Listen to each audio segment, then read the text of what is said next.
आप अपने आप को कॉकरोच कहते हैं या भारतीय नागरिक?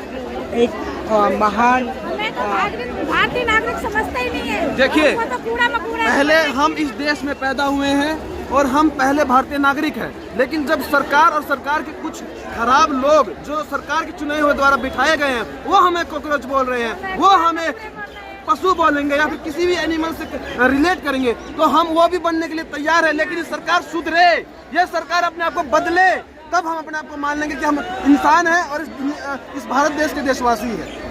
और जो पासपोर्ट की वैल्यू गिर रही है इंटरनेशनल लेवल पर, जी जी, तब भी आपको लगता है कि सरकार ही हमें मानेगी तब हम उठेंगे?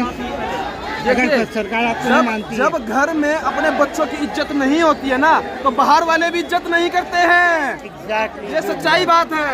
जब हमारे माँ बाप ही हमारी इज्जत नहीं करेंगे तो बाहर वाले हमें नहीं पूछेंगे, नहीं जानेंगे। इस बात का मोदी है, पूरे विदेश में झूठ हो रही है इसकी, फिर भी वो अपने आगे को मान नहीं रहा। आपको लगता है कि इलेक्शन में फिर दोबारा मोदी जी नहीं जीतेंगे? ईवीएम रखो माइंड में।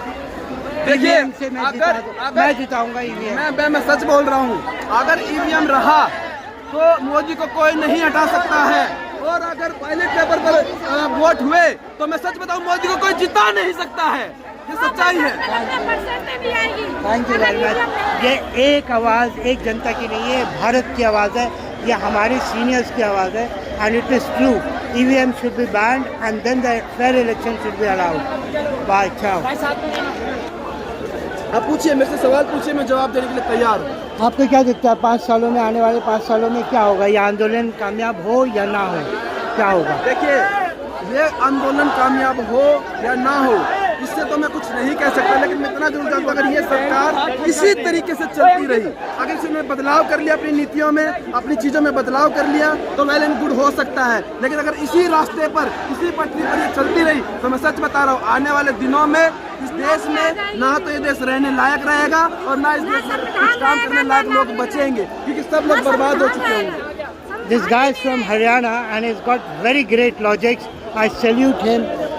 आप वांछुकों किस हद तक आप चाहेंगे कि कोई मिनिस्टर बने, एजुकेशन मिनिस्टर? बिल्कुल, जो इस देश के लिए संघर्ष कर रहा है, चाहे वो हमारा भाई, हमारी बात तो ये है कि कलम सोनम वांछिक शिक्षक बने। आप पढ़े लिखे लोग हों जी, education minister, do you feel it should be, मतलब पढ़े लिखे लोग ही मिनिस्टर बने एजुकेशन मिनिस्टर? सिर्फ मिनिस्टर की बात नहीं, मैं कहता हूँ कि अगर एक चौकीदार भी है, कोई नौकरी पे लग रहा है, वो भी पढ़ा लिखा होना चाहिए।